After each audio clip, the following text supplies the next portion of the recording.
जय हिंद दोस्तों। NCERT science class 10th में आप सभी का स्वागत है।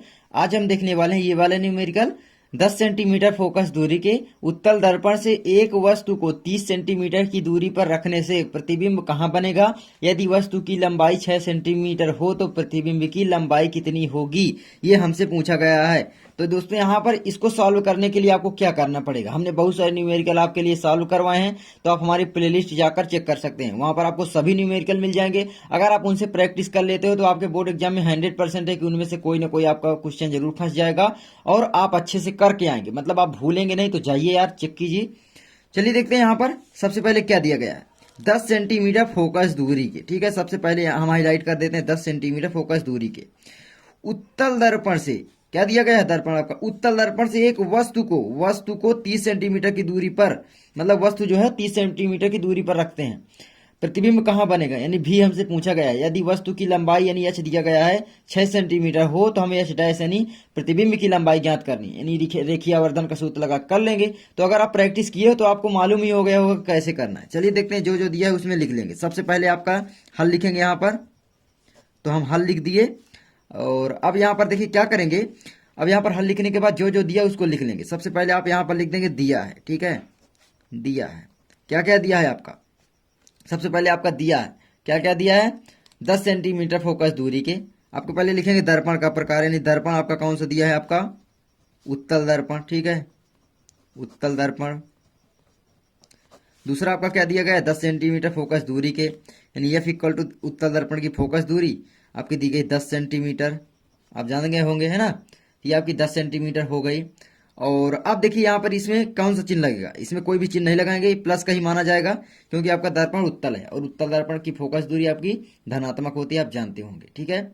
और चलिए देखते हैं अब आगे क्या होगा। अब यहाँ पर देखिए वस्तु को 30 सेंटीमीटर की दूरी पर रखते हैं। वस्तु जो है वो 30 सेंटीमीटर की दूरी पर है दर्पण से, तो यू है आपकी 30 सेंटीमीटर की दूरी पर, ठीक है। तो आपकी यू का मान ऋणात्मक हो जाएगा, ठीक है, वो तो सभी एग्जामिनर जान जाएंगे। अब देखिए आपको क्या पूछा है, भी, सॉरी यहाँ पर जो जो पहले भी हम यहाँ पर निकालेंगे, ठीक है। और यहाँ पर हमें क्या दिया गया, लंबाई किसकी भाई, वस्तु की लंबाई। वस्तु की लंबाई को हम किससे दर्शाते हैं भाई, ये वस्तु की दर्पण से दूरी होती है जो यू दर्शाते हैं। वस्तु की जो लंबाई होती है उसे हम एच से दर्शाते हैं। एच इक्वल टू आपका हो जाएगा 6 सेंटीमीटर। अब यहाँ पर आप ध्यान रखना, कभी अगर मीटर में दे दे तो आपको सभी मात्रक सेम कर लेने हैं, ठीक है, यानी यहाँ पर सभी मात्रक आपको सेम करने होंगे। अगर सेंटीमीटर में दिया है तो उसको पहले मीटर में दिया है तो सेंटीमीटर में बदल लो, अगर सेंटीमीटर में दिया है तो मीटर में बदल लो, ठीक है। लेकिन ज़्यादातर केसेस है नहीं देता है, लेकिन कभी कभी दे सकता है आपका दिमाग चेक करने के लिए। चलिए देखते हैं यहाँ पर अब क्या होगा, हमसे पूछा गया है। तो यहाँ पर हम सिंपल सी बात है भाई, दर्पण सूत्र से पहले भी निकाल लेंगे, उसके बाद आवर्धन का सूत्र लगा देंगे, हमारा क्वेश्चन सॉल्व हो जाएगा। आप सूत्र जानते होंगे यहाँ पर कि भाई 1/f इक्वल टू आपका होता है 1/v प्लस 1/u, इतना तो आप जानते होंगे। और एक सूत्र पढ़े होंगे m इक्वल टू आपका हो जाता है h dash by h equal to v upon u, ये तो आप पढ़े होंगे, है ना। तो ये रेखीय आवर्धन हो गया ये सूत्र। तो देखिए यहाँ पर h डैश दिया है, v हम निकाल लेंगे अभी, और u रख देंगे, h का मान हम निकाल लेंगे, ठीक है। चलिए सॉल्व करते हैं। यहाँ पर सबसे पहले दर्पण सूत्र लगाएंगे, दर्पण सूत्र से आप लिख सकते हैं, दर्पण सूत्र से, ठीक है, इस तरीके से कोई भी तरीका हो सकता है। अब चलिए आगे बढ़ते हैं। यहाँ पर जो जो दिया है 1 आपका f equal to 1/v plus 1/u। अब यहाँ पर लिख देंगे, मान रखने पर आप लिख सकते हैं, हम डायरेक्ट रख देते हैं 1/f। f कितना दिया गया है, 10 सेंटीमीटर, आप यहाँ पर देख सकते हैं, तो 10 लिख देंगे, इक्वल टू आपका 1/v हमें ज्ञात करना है प्लस 1/u। u का मान कितना दिया गया है, -30 सेंटीमीटर, तो -30 सेंटीमीटर रख देंगे। सिंपल सी बात है, सॉरी यहाँ पर मात्रा कभी नहीं लिखेंगे, ठीक है। इतना आपका आ गया। अब पक्षांतर कर लेंगे, ठीक है। अब देखिए यहाँ पर इसका पक्षांतर हम करते हैं, क्या हो जाएगा, आप इसको सॉल्व करिए कि भाई 1/10, ठीक है, माइनस इधर हो जाएगा -1/-30, एक स्टेप बता रहा हूँ, 1/v ये आपका हो गया, ठीक है। आगे बढ़ते हैं। देखिए पक्षांतर करने पर चिन्ह बदल जाता है, आप सोचेंगे यहाँ पर माइनस क्यों हुआ है, यहाँ पर प्लस है, पक्षांतर करने पर चिन्ह बदल जाता है, ठीक है। तो ये हो गया आपका। अब आगे देखते हैं यहाँ पर क्या हो जाएगा, तो आगे इसको सॉल्व करते हैं। यहाँ पर सबसे पहले आपका दिया गया, देखिए यहाँ पर प्लस माइनस है, इसको काट सकते हैं, माइनस से माइनस, और ये तो आपका प्लस ही है, तो यहाँ पर हो जाएगा 1/10 प्लस 1/30 इक्वल टू आपको 1/v, इतना आपका हो जाएगा। अब ये देखिए यहाँ पर क्या होगा, इसका एलसीएम ले लेंगे। एलसीएम निकालने के लिए आप क्या करेंगे भाई, 30 और 10 का काट लेंगे, 30 ही आएगा, लेकिन हम आपको दिखा देते हैं, 10 आ गया, जो बड़ा होता है सम में वही आ जाता है। देखिए 15 से ये कट जाएगा, 2 5, ये कट गया आपका। अब 15 आपका 3 से कट जाएगा, ठीक है, तो 5 आ गया और ये 5 आ गया। अब देखिए 5 इसको 15, 5 3 15 दुनाई 30, ये आपका एलसीएम आ जाता है। 30 यहाँ पर लिख देंगे। अब 10 का पहाड़ा इसमें पढ़ना कितने बार जा रहा है, 10 तेवा 30, 3 बार गया, 3 का गुणा ऊपर करेंगे, 3 एक कम 3, प्लस है तो प्लस 30 से कम 30, 1 एक कम 1, ठीक है, इतना आपका आ गया इक्वल टू 1/v, इतना हम लिख देंगे। अब देखिए 3 1 4, यानी यहाँ पर लिख सकते हैं 4/30 इक्वल टू 1/v, इतना लिख सकते हैं। अब देखिए यहाँ पर लिखेंगे भाई, क्रॉस मल्टीप्लाई कर देंगे तो v equal 4v equal to हो जाएगा 30, एक एक स्टेप इसीलिए बता रहा हूँ। तो v इक्वल टू आपका हो जाएगा 30/4, इतना हो जाएगा।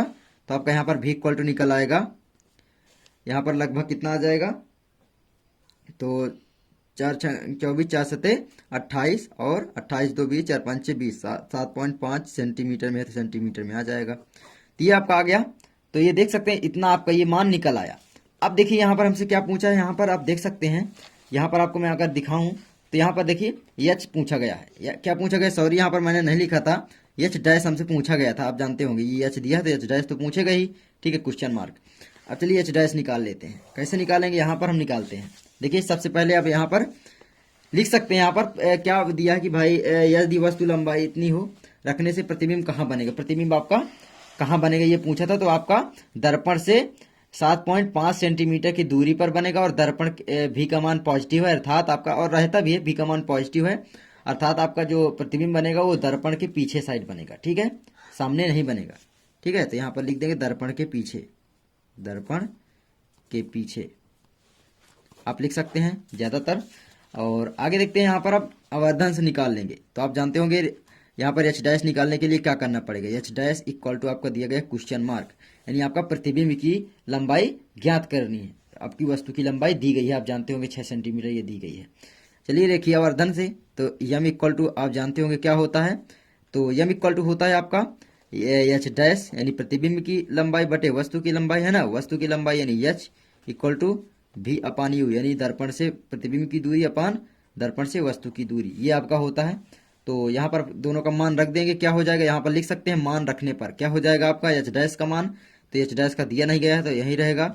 और एच का मान कितना दिया गया है आप देख सकते हैं, तो एच का मान जितना दिया गया है उतना आप रख दीजिए। एच का मान कितना दिया गया 6 सेंटीमीटर, तो 6 रखेंगे, इक्वल टू है, इक्वल टू भी अपान यू, भी का मान अभी हमने निकाल लिया 7.5, लेकिन यहाँ पर हमें मल्टीप्लाई करने के लिए दिक्कत होगी, तो हम यहाँ पर क्या लिख देंगे 30/4 लिख सकते हैं। तो यहाँ पर लिख देंगे भाई 30/4, ठीक है, बटे यू, यू का मान कितना दिया गया है आपका, यू का मान दिया गया -30, ये आपका दिया गया है, इसमें भी 1 लगा सकते हैं, है ना, बाई में। अब देखिए इसको सॉल्व करते हैं। देखिए सबसे पहले इन दोनों को सॉल्व करते हैं। तो एच डैश अपान, सॉरी यहाँ पे 6 होगा, 6 है ना, इक्वल टू आपका हो जाएगा 30/4, यहाँ पर है तो 30/4 ही रहेगा, 30/4 ये है आपका। भाग दे देंगे कितने का, भागे यहाँ पर देखिए एक एक इसीलिए बता रहा हूँ, कितना हो जाएगा, भागे 30/1, यही रहेगा आपका, भाग में माइनस है तो माइनस है ना यहाँ पे। अब देखिए यहाँ पर क्या हो जाएगा, H dash by 6 equal to आपका 30/4 इंटू, यहाँ पे गुणा लगा देंगे, आप इसको सॉल्व करना जानते होंगे, 1/30, माइनस का है तो माइनस ये लगा देंगे, है ना। तो आपका 30 से 30 मर गया, माइनस का चिन्ह बचा हुआ है, तो ये आपका हो गया 30 से 30 दोनों को मार दिए, एक बचा, ठीक है, 1/4 आपका हो जाएगा, ठीक है, 1/4। तो H dash by 6 equal to आपका हो गया 1/4, किसका चिन्ह है, माइनस का, ठीक है। तो एच डैश इक्वल टू आपका हो जाएगा, क्या हो जाएगा आपका, सॉरी यहाँ पर इसमें मल्टीप्लाई होगा पहले, तो आपका यहाँ पर हो जाएगा 4h, ठीक है, 4h डैश इक्वल टू आपका 6, एक कम 6 माइनस का तो माइनस, तो एच डैश बराबर आपका हो जाएगा -6/4, ये आपका आंसर आ गया। अब देखिए कितना लगभग आ जाएगा, तो यहाँ पर आपका एच डैश इक्वल टू आप लिख सकते हैं कितना आ जाएगा आपका, तो 4 एक कम 4, ठीक है, और 2 बचा 20 हो गया, 4 पंचे 20, 5 सेंटीमीटर माइनस का, तो ये आपका आ गया एच डैश का मान। देखिए इसमें माइनस और प्लस का कोई मतलब ही नहीं होता है, क्योंकि हमसे क्या पूछा गया था, सिंपल सी बात है, प्रतिबिंब की लंबाई कितनी है, तो प्रतिबिंब की लंबाई 1.5 सेंटीमीटर होगी, ठीक है। तो बस इस तरीके से आपका क्वेश्चन सॉल्व हो जाता है। आई होप आपको वीडियो अच्छी लगी होगी, और इसको आप आसानी से कर लेंगे। थोड़ा दिमाग घुमाने वाला क्वेश्चन था, लेकिन देखिए कितना आसान वे में आप सॉल्व कर सकते हैं अगर आपको सभी चीजें आप मालूम है कि कैसे क्या होता है। पूरे दर्पण से रिलेटेड हमने बहुत सारी बातें की है, आपको बिल्कुल प्रैक्टिकली करके बताए हैं, ताकि आप एकदम रट जाए। रट क्या जाए कि मतलब आप सब कुछ सॉल्व कर लें जो भी दे, ठीक है। कहाँ पर वस्तु है, किस तरीके से है, वास्तविक है, आभासी है, बहुत सारी चीजें हमने बीच बीच में यहाँ पर कवर की है। मिलते हैं नेक्स्ट वीडियो में, तब तक के लिए जय हिंद।